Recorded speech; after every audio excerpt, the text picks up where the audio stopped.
Oi, eu sou o Bosco. Oi, eu sou a Camila. Em fevereiro de 2015, ela me chamou para assistir um filme chamado Boyhood. E até hoje ele não me perdoou por conta disso. E a gente quer muito agradecer todo o feedback que a gente recebeu no primeiro vídeo, foi muito legal. O primeiro vídeo foi sobre Quanto Mais Quente Melhor, que eu escolhi. E, enfim, quem quiser assistir o link vai estar aqui embaixo.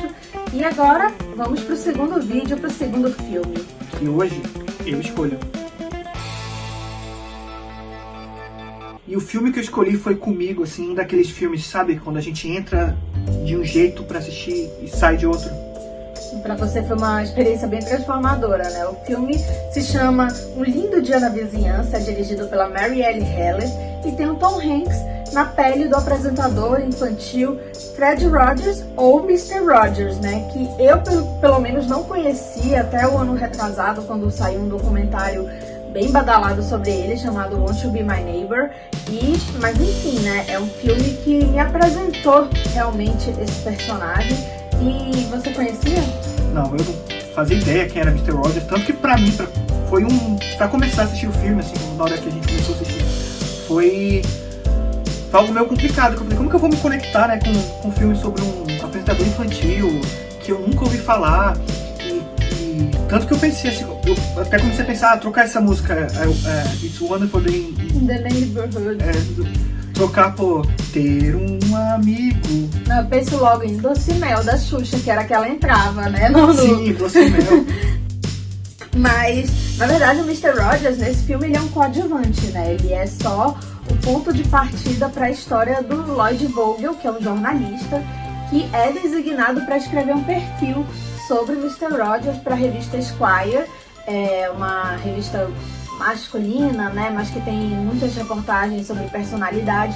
Inclusive, essa reportagem realmente existiu. Eu vou botar o link aqui embaixo também. E ele é inspirado num jornalista real chamado Tom Junod. E ele passa por uma jornada de autoconhecimento, de auto-perdão por conta dessa entrevista. Ele vai lá achando que vai ser uma pauta simples. Na verdade, ele tá pensando assim, vou descobrir alguma coisa, vou acabar com essa reputação desse cara, porque quando a gente pensa no apresentador infantil de meia idade, assim, a anteninha já, né, já acende, né? E esse pensamento que a gente tem por desconhecer completamente o personagem, a gente percebe que também as pessoas também têm, e é uma coisa presente muito no filme, assim, porque um jornalista investigativo, como ele é apresentado, né, escreveu um perfil sobre esse apresentador infantil assim, meio misterioso. Então a gente se conecta muito com esse sentimento. Ele busca na gente esse sentimento. O filme é muito bom nisso. Só que dura pouco, né? É até engraçado, assim, que a esposa dele, ela até fala, por favor, não arruine minha infância. Então a gente ali já percebe que todo mundo tem uma imagem do Sr. Rogers, né? Ele é aquela coisa assim que realmente acompanhou as crianças. É importante destacar que esse programa dele, ele era um programa infantil, mas era um programa infantil mais educativo. Passava na PBS, que é um canal que se dedica a uma programação mais educativa. PBS. What's wrong with PBS? Oh, what's right with them? Como se fosse uma coisa meio Castelo Rá-Tim-Bum, né, assim... X-Tudo, né, que eram programas, assim, que ensinavam a gente, até contavam historinhas, mas ensinavam a gente a fazer as coisas. E o filme me puxou pra ele muito rápido, assim, sabe? Porque não só pela ambientação do filme, que eu fiquei muito impressionado, né? Que eu falei, nossa, essa cena é real, isso é realmente impressionante, assim, e eu fui conectando, o filme foi me puxando pra dentro, foi me hipnotizando, até que nos primeiros minutos do filme, eu olhei para aquele ator fazendo o Mr. Rogers e pensei assim, caramba, esse ator é muito bom, e, meu Deus, você sabe que esse ator é o Tom Hanks. O Tom tem um carisma gigante, né?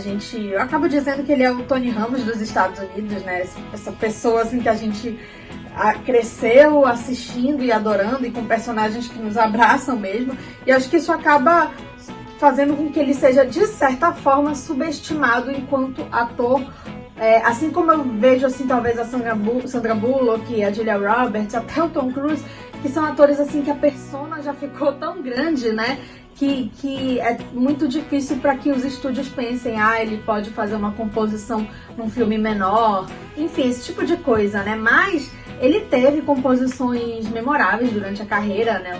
O Náufrago, Filadélfia, o Toy Story, né? Tem que lembrar que ele foi o Woody. E contribuiu muito pro sucesso do filme.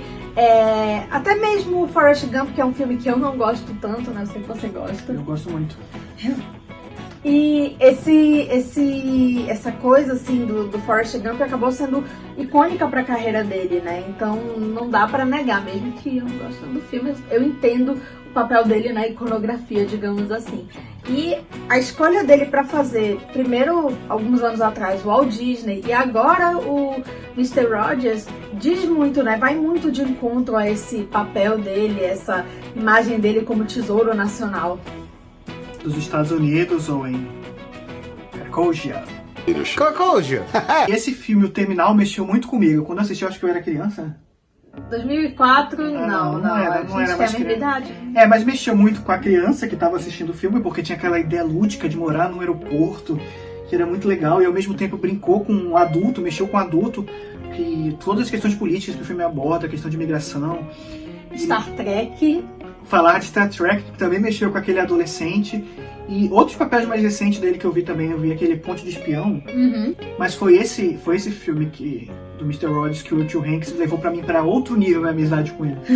Assim, foi um filme também que marcou porque ele quebrou um jejum de quase 20 anos com a academia. A gente olha o Tom Hanks, pensa que ele é indicado ao Oscar todo ano, mas não é bem assim não, né? Ele ganhou 2 vezes seguidas nos anos 90, né? Que foi um fato histórico, né? Acho que só o Spencer Tracy tinha conseguido isso, de vencer 2 vezes seguidas entre os homens, né? E ele estava sem ser indicado desde o Náufrago, em 2001, quando ele perdeu pro Russell Crowe.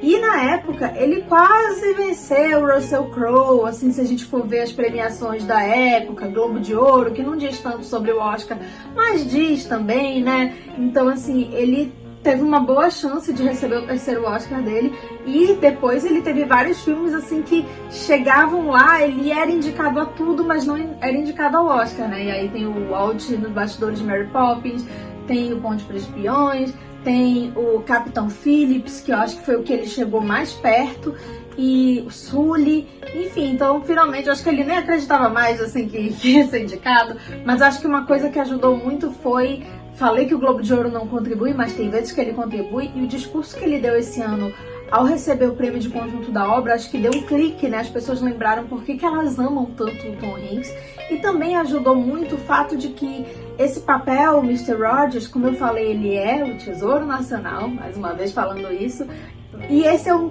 papel que ele dá mais complexidade pro Sr. Rogers, mas não estraga a infância de ninguém, né, digamos assim. Enquanto que o do Walt Disney mostrava todas as contradições do personagem, e o foco, na verdade, era a personagem da Emma Thompson. Então ele ficou mais de segundo plano. Então, assim, voltou ao Oscar, perdeu pro Brad Pitt, um ator bem desconhecido, nunca ouvi falar. Eu também nunca ouvi falar. Não conheço, não sei por onde ele Que mereceu também. O carro-chefe, assim, desse filme, não digo nem o carro-chefe, mas assim, o que esse filme tem de especial é a direção. Sim. Porque a direção desse filme é... Tanto que eu falo que eu fui hipnotizado pelo filme, pela direção. É a Marielle Heller, diretora de filmes como Diário de uma Adolescente e O Poderia Me Perdoar, que foi um filme que a gente assistiu ano passado e adorou, né? E é também um filme que se passa nos anos 90. Então ela já tava meio que... namorando com aquele... Já tava entendendo, né, exatamente aquilo. E aquele filme é muito bom no sentido de nos ambientar nos anos 90, e esse é melhor ainda porque o que a gente vê na reprodução do programa do Mr. Rogers é sensacional, né? A gente é transportado para aquele mundo. A sensação que eu tive não era que eu estava assistindo um ator interpretando um papel, né, no caso do Tom Hanks, e sim um programa de TV mesmo, até porque a imagem, ela colocou aquela imagem meio chamuscada, digamos assim, dos anos 90, e é muito legal como o design de produção e a fotografia também contribuem muito com isso, né? A gente tem toda os tons pastéis do cenário, e aí o Tom Hanks, né, o Mr. Rogers, chega, coloca aquele cardigan vermelho, que era a marca registrada dele. Que o Tom Hanks fala que quando ele colocava o cardigan vermelho, aquele sapato, né, era como se ele estivesse colocando a roupa do Batman, né? Porque foi filmado nos estúdios do Mr. Rogers. Filmado, você falou isso pra mim, foi filmado nos mesmos estúdios, então já tinha toda uma atmosfera assim de emoção para aquelas pessoas que tinham crescido com o Mr. Rogers, e que acho que também deviam ter aqueles conflitos, assim, que... Sim. E é legal quando ele coloca o cardigan vermelho, o filme ganha vida, né? E é bem no início, assim. E aí é um ótimo ponto de partida. Eu acho que ela trabalha muito bem isso, até nos minutos finais, né? O set é uma extensão daquela vida dele, mas a gente vê também ele em outros ambientes e como ele afetava as pessoas, né? Ele sendo reconhecido. Acho que é muito feliz o filme em apresentar, até mesmo para quem não é do público norte-americano, essa figura, né? Ele tem uma coisa interessante, que ele tira foto das pessoas. Sim. E o filme vai mostrando que esse hábito dele de tirar fotos era a forma de ele conhecer as pessoas e lembrar delas, se preocupar com elas e se envolver com aquela história. Então podia ser como qualquer outra pessoa, pessoas normais, porque o problema que o Lloyd tem não é um problema assim muito diferente que a média das pessoas tem, assim, é um problema de pessoas normais. Sim. E o que torna especial é o fato que, como o Mr. Rogers o trata como especial, é muito legal que foi quando eu entendi o filme, assim, quando eu entendi a personagem do Mr. Rogers, foi logo no começo do filme, assim, nos primeiros minutos do filme, que o Lloyd liga para entrevistar, e logo depois o Mr. Rogers liga de volta, e pergunta pro Lloyd como é que ele lidava com os bons momentos da vida dele, qual era o momento mais importante da vida dele. E ele fala que aquele momento de falar com o Lloyd Vogel era o momento mais importante da vida dele, porque era o que ele estava fazendo agora. Sim. O Mr. Rogers, o filme mostra isso, ele era muito metódico, né? Ele tinha pequenos rituais de nadar, né? Tocar piano, o hábito das fotos. O filme é muito interessante ao mostrar isso, mas mostra que ele não se perdia nesses rituais. Na verdade, eram formas dele ou expurgar a raiva, ou lidar com o que estava acontecendo com ele, mas ele era aberto ao mundo, ele era interessado, ele fazia, na verdade, quem estava ao redor dele ficar interessante, né? E acho que isso que também me chamou muita atenção sobre esse personagem. Depois eu até vi algumas entrevistas do Mr. Rogers mesmo, e ele era realmente isso, né? Disciplinado, né? Ele era extremamente... Inclusive no filme mostra que ele nadava de sunga e tal, mas na vida real ele nadava pelado. Inclusive no artigo do Tom Junod, que inspirou esse filme, que vai estar aqui embaixo na descrição. Vai estar aqui embaixo na descrição, ele conta isso, né? Que ele nadava pelado. Sim, e essa forma dele de... Por que ele fazia tudo isso, né? É uma pergunta, né? Por que o filme mostra ele fazendo isso?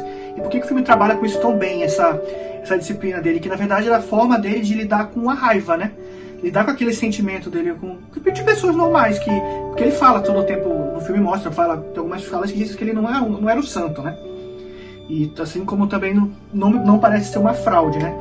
E ele era uma pessoa normal. E essa dicotomia santo e fraude que sempre tem nos filmes americanos, e ele vem e o filme trabalha isso, e mostrando que existe a vida normal. E o que ele fazia com todos esses rituais, na verdade, era pegar... Ele fala isso no filme, que ele pegava aquela raiva pra ele, ou os próprios sentimentos dele interno, e ele descontava numa nota grave do piano. Tom... E era legal que o Mr. Rogers, ele não era um apresentador que conversava tati-bitati com as crianças, ele tratava as crianças como pessoas mesmo e falava de temas assim difíceis, né? Falava de divórcio, de morte, de guerra. E ele tinha essa paciência, assim, acho que por isso que foi tão diferente e foi tão marcante o que ele fez em relação às outras coisas que se tinha para criança na época. Ele ensinava aquilo que ele fazia com ele, né? Ele ensinava as crianças, que era aprender a lidar com aqueles sentimentos, com tudo aquilo que acontecia no mundo em volta delas. Sei lá, imagina o Mr. Rogers hoje com crianças vivendo em quarentenas, né? Você citou o Matthew Rhys, né? Que é conhecido pela série The Americans, ele ganhou até Emmy e tal. Agora ele tá numa série da HBO que é um remake, né? Um reboot de Perry Mason, que era uma série clássica e tal. Então, enfim, aparece muito nos ads pra mim, mas eu ainda não assisti. Mas, enfim, ele tem uma atuação muito contida, né? O papel dele é o contraponto ao Mr. Rogers, né? Ele tá também fazendo contraponto ao Tom Hanks, então não é um trabalho tão fácil, né? É muito fácil ele ficar apagado, mas eu acho que ele cria um personagem que tá com os demônios dele, que lida de forma diferente em relação ao Mr. Rogers e tá aprendendo tudo ali, tá aprendendo a conviver com a paternidade, né? Tá aprendendo a perdoar os erros do passado, não necessariamente os erros dele, mas os erros que o afetaram, né? E o Matthew Rhys tá com um trabalho muito sensível, muito bonito. Claro que nos outros atores que foram indicados à premiação esse ano, ele tá um pouco aquém, mas tá muito bem, eu quero vê-lo em mais filmes assim, achei muito interessante a escolha dele pro protagonista. E a gente tem também o Chris Cooper, que faz o pai, né, que emocionou a gente recentemente em Adoráveis Mulheres, e mais uma vez, né, ele emocionou bastante todo mundo. E tem também, eu tenho que destacar a Susan Collette Washington, que o pessoal conhece da série This Is Us, com sua diva Mandy Moore. A gente ainda vai ter um amor pra recordar que não vai ser eu que vou escolher, não. Mas a Susan Collette Washington, ela tem um papel menor, né? Assim, queria ter visto mais dela, mas ela tem interações com o Mr. Rogers muito interessantes. Ela faz a esposa do Lloyd Vogel e ela tá maravilhosa, assim, nesses poucos momentos, né? Ela é aquele centro de calma e de paz e de a calma mesmo para aquele personagem tão conflituoso. O que é uma questão, assim, que sempre tem que ser a mulher em relação ao homem nesse sentido, né? Mas, pelo menos, assim, nesse caso, ela entregou algo legal e deixou até a gente com vontade de ver mais dela no filme. E tem a esposa do Mr. Rogers, que ela não só aparece como uma personagem, né, do filme, não ela exatamente, mas e ela participou da promoção do filme, ela fez entrevistas, né? Ajudou muito, acho que a indicação do Tom Hanks também teve muito disso, assim, ter aquele aval da família, né? Tem a senhora Rogers, que é muito fofinha, né? Sim, é uma vovozinha tão bonitinha. E ela até hoje vai nos programas de entrevista, de Jimmy Fallon da vida, porque realmente o legado do marido dela foi muito grande, né? As pessoas cresceram com ele e acabaram que meio que adotando ela também, né? Não, e ele o tempo todo no filme fala dela, né? Quando ele tira uma foto, vou pegar essa foto, eu vou levar pra minha esposa. Aí ele anota o nome das pessoas, vou pegar esse nome pra ela contar essa história pra minha esposa. E tem a cena, assim, que é uma das cenas legais do filme, que ele tá fazendo alguma coisa e ela tá fazendo junto. Sim. Então mostra que ela era uma parceira, né? Que tava com ele o tempo todo e que era um trabalho em equipe. Talvez ele era a cara que tava ali e ela tá ali, e tava ali naquele momento com ele e tá hoje trazendo o legado dele, né? Sim, é muito bonito mesmo, e eu recomendo quem ficou interessado por esse filme, depois procura as entrevistas da senhora Rogers. Tem até entrevistas dela com Tom Hanks, pra ver assim, o quanto ela ajudou ele também, né, a fazer esse papel. Até perguntaram, o que você acha que seu marido acharia de Tom Hanks fazendo esse papel? Ela disse que ele ficaria encantado porque ele assistiu Forrest Gump muitas vezes. He looks adorable as Fred. Dando um biscoito pro Tom Hanks, porque, enfim, ele é um dos poucos atores famosos, assim, de Hollywood, homens, que trabalhou com mais de uma diretora mulher ao longo da carreira, né? Agora, de cabeça, eu penso no Colin Farrell e também no Keanu Reeves. Mas o Tom Hanks, alguns dos maiores sucessos dele foram dirigidos por mulheres, né? E ele, no discurso dele do Globo de Ouro, ele reconheceu isso, foi muito legal.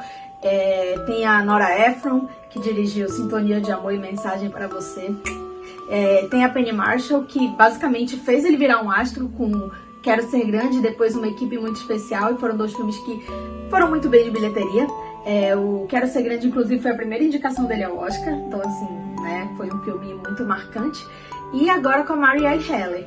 3 diretoras, assim, é pouco, né, quando a gente pensa, assim, uma carreira tão longa, mas a gente tem que lembrar, assim, que realmente essa é uma indústria que não dá tantas oportunidades para diretoras mulheres e que o sucesso de um filme não vai garantir o próximo. A gente tem o caso da Penny Marshall, que trabalhou com ele numa equipe muito especial e Não Quero Ser Grande, 2 filmes que foram para além de 100 milhões de bilheteria cada um, eles foram históricos nesse sentido, mas que depois ela fez alguns outros filmes que não foram tão bem e passou muitos anos sem dirigir um filme, né? Infelizmente ela morreu pouco tempo atrás, mas teve esse reconhecimento por parte do Tom Hanks. Então, assim, quando um Tom Hanks, que trabalha muito com Spielberg, com Robert Zemeckis, né, com esses gigantes da indústria, chega e vai dizer que vai fazer seu filme, isso já faz com que as pessoas ao redor abram os olhos. A Marielle Heller, ela já era uma diretora promissora, ela já tinha 2 filmes elogiados, mas é claro que, como eu falei, ter um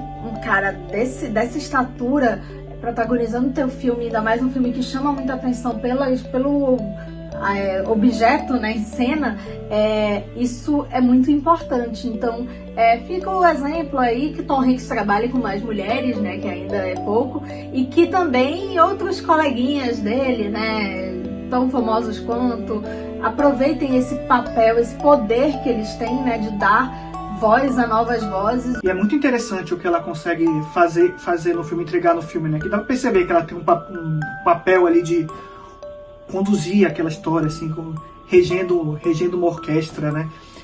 Todos os elementos trabalham, tanto a direção de fotografia, né? Sim. Como os atores e todo o filme tá junto ali, parece, pra contar a mensagem que ela quer contar. E ela consegue fazer poesia em vários momentos do filme, inclusive em momentos de silêncio. Quem vai assistir o filme vai perceber como até um momento de silêncio do filme consegue ser uma obra de arte pro cinema. E é um filme que eu gostei muito, como acho que dá pra perceber, um filme que mexeu comigo. E eu queria muito ver mais o que ela tem pra contar, porque tem uma coisa legal no filme que é um pequeno spoiler, que é a cena do fantoche. Sim. Que o Mr. Roger fazia a cena do fantoches, e o Tom Hanks tá ali fazendo a cena do fantoche, vivenciando aquele papel, e a câmera se move e capta a atuação do Tom Hanks no fantoche, e aquilo ali não tava no roteiro, né? Não tava no roteiro, foi a visão dela como artista, né? Foi o feeling dela de puxar a câmera sem ele saber e conseguir trazer. Então, por favor, tragam mais essa diretora, porque eu quero mais filmes dela, quero muito mais. Here we go. Ela tem alguns projetos em pré-produção, né? Tem até um com a Daisy Ridley. Então, quero ver, assim, quero muito, assim, eu sei que não é o mais importante, mas vê-la reconhecida pela academia, né, seria algo muito legal, assim, no futuro, né, até porque só 5 mulheres indicadas à melhor direção em mais de 90 anos de Oscar, né, acho que tá na hora de aumentar esse número, já passou da hora de aumentar esse número. Well, the time has come. Então foi isso, pessoal, muito obrigado por estarem mais um vídeo com a gente, assiste o outro se não assistiu ainda, se inscreva, compartilhe. Isso, compartilhe, curta. Quem não viu o filme, vai estar aqui na descrição, né, onde encontrar, entre os serviços de streaming. Mas é isso, deem joinha, ative o sininho e sigam It's a beautiful day in this neighborhood. o... Ter um amigo, a vida é tão bom ter amigo. Vai, continua. Eu falei Tom Cruise? Você falou tão Falei Tom Hanks. Ah! Só